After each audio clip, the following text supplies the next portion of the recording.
Hello everyone, I'm Bodine Victoria. Welcome to my kitchen and this is my pot. Now, before I went back to work, I was able to do these videos twice a week. However, work has been rough, just trying to learn so many new things and getting back into the routine of going to work first thing in the morning, coming home, and as a teacher, I have a tendency of taking work and training home with me, which I am trying to balance. So what we're going to be doing now is I'm going to change the format of Bodine Pod just slightly. The videos are going to be a bit shorter. I'm going to be giving you some recipes that reflect this current position in my life, which is we ain't got the time, okay? Yeah. So the videos are going to be shorter. You're going to get recipes that you can do in 20 minutes, maybe 15 minutes, things that you're going to enjoy, things that you're going to love. And of course, the videos are still sponsored by Showman eBistro.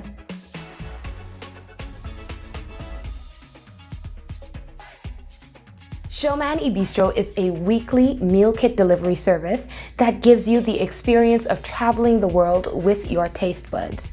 Create so many different meals without having to think twice because the recipes are all up on the Showman eBistro website. For $120 a week, you can feed a family of 4 and in some cases 7 meals per person a week. You're talking between 28 meals per week from one box with things such as appetizers, sometimes there are desserts, but you will always get at least 5 proteins.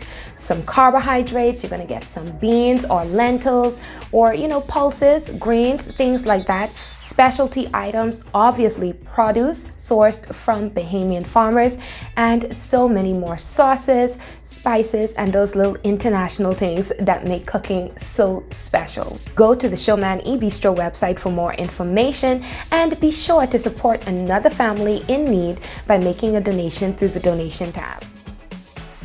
Today, we are making coconut crack lobster. I know I sounded extremely excited for that. There's a reason for that. I posted a photo of some cracked lobster with coconut on it on my Insta feed, and you guys asked me for the recipe. And so today I'm going to be bringing that to you. Instead of bouncing back and forth between the stages in this recipe, we're going to take this recipe straight out to the end. So I'm here at the beginning and I'll be here at the end. Let's get this recipe started. It's October and lobster season here in the Bahamas is just about ready to come to an end. And so I spoke with my fisherman and I got 4 really good sized tails for about $50. If you look, you can see my hand can actually cover the entire tail, which means that this is a very good size. See, the meat is still very nice and bright under there. And of course, this is the digestive tract that we're going to be pulling out a little bit later, okay? Let me see if I could actually pull this out now. No, I'm not gonna get all. So we're gonna start by holding our lobster down and we're just gonna find a nice spot to crack shape. Notice that, guys, my hand is not in the way of my knife, which may admittedly just be a little bit dull, okay? So you want to crack it straight down the center. It doesn't have to be perfect. This lobster actually was molting.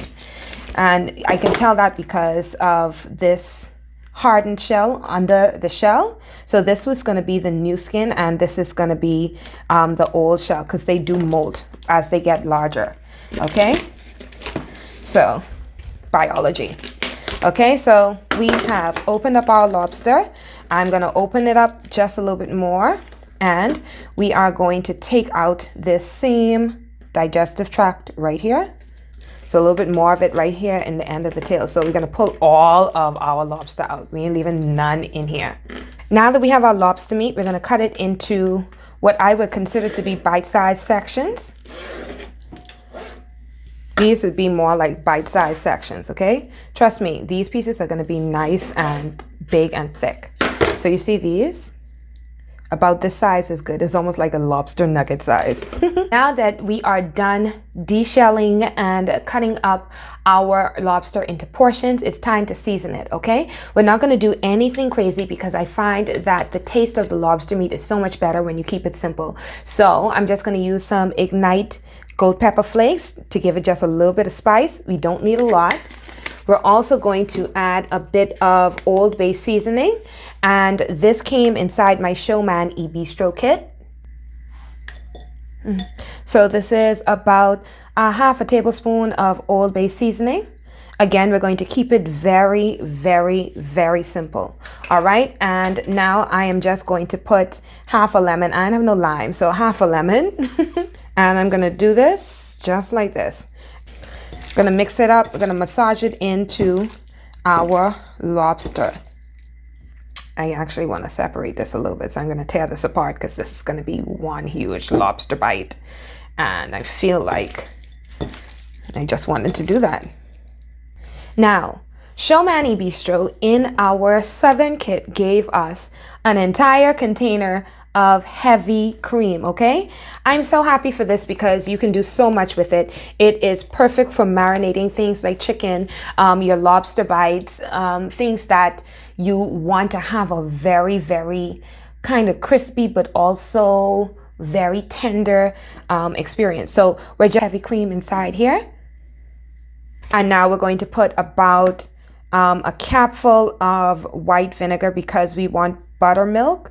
We're going to mix this up. Ooh, boy. You know it feel good? This. You don't have to use this method. You can go with basically the egg method.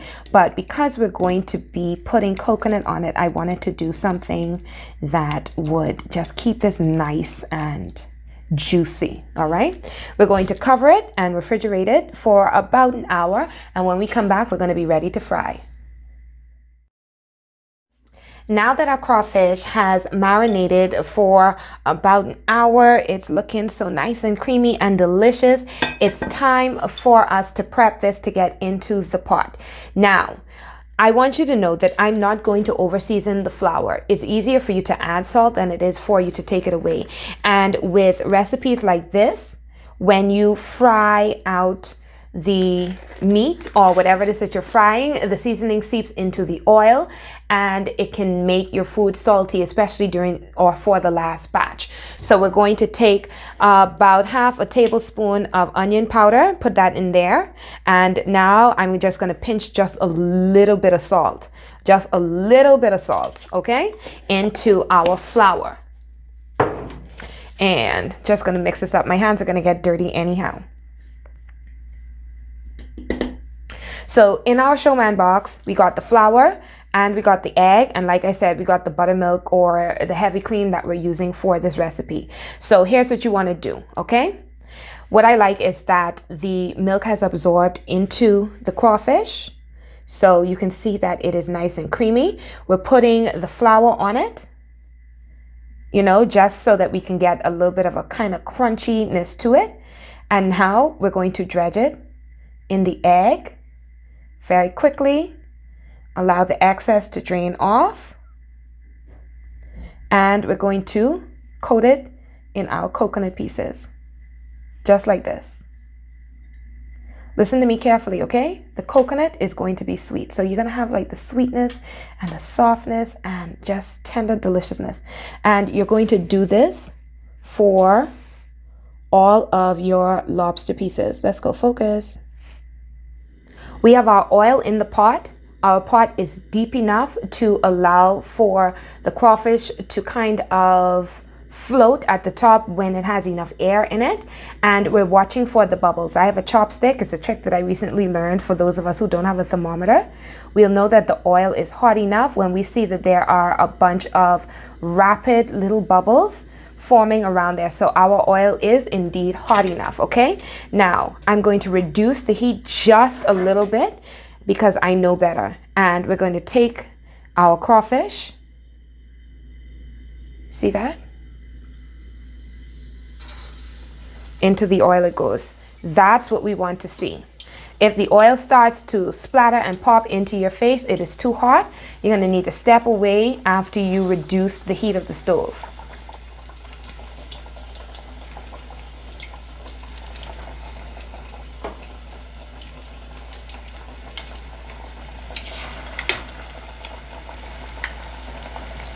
And if you look, you can see already that the crawfish is starting to float. Look at that.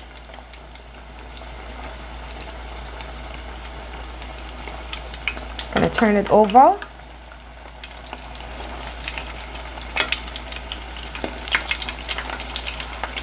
You hear that sound? I already hear the popping sound.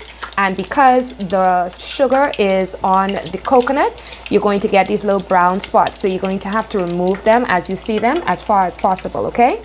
Because you don't want your crawfish to come out dirty, even though it wouldn't really be dirty. You are going to have this brownness in the oil because the coconut has sugar in it. And I'm going to remove it from the oil now. If you look, it's going to continue to turn brown, okay?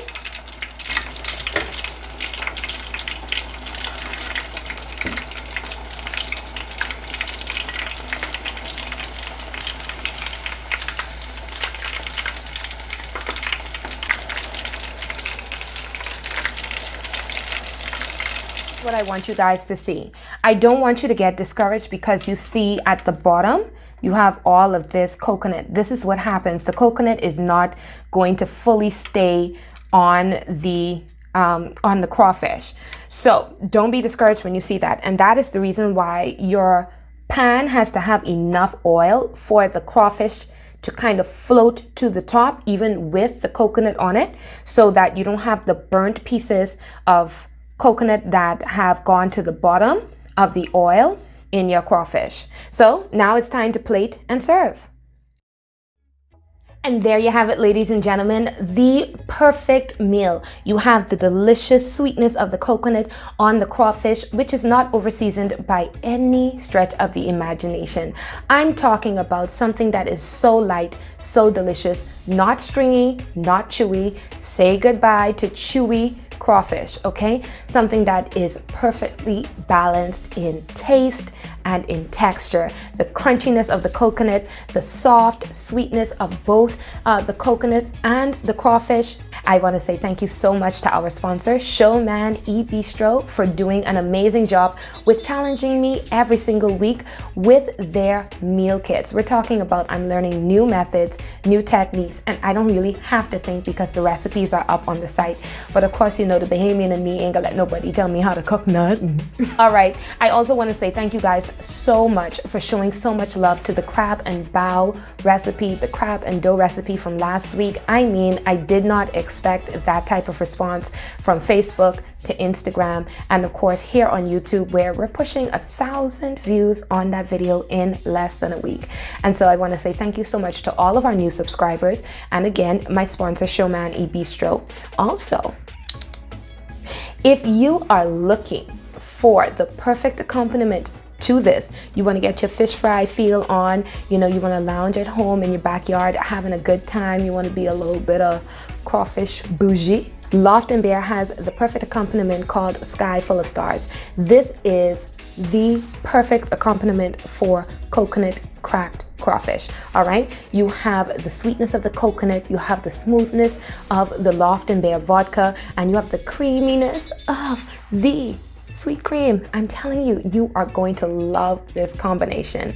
I'll put a link in the description for where you can find your Loft Bear. You think you could eat this whole thing by yourself? Because it's one crawfish tail and it's literally busting out of the shell with lettuce and tomatoes, because I don't know who else could eat it without lettuce and tomatoes. How do you enjoy your crawfish? Don't forget to subscribe, share, like, interact, leave me a comment, tell me if you love it. And also, don't let any and everybody dig up in your pot. Bye-bye.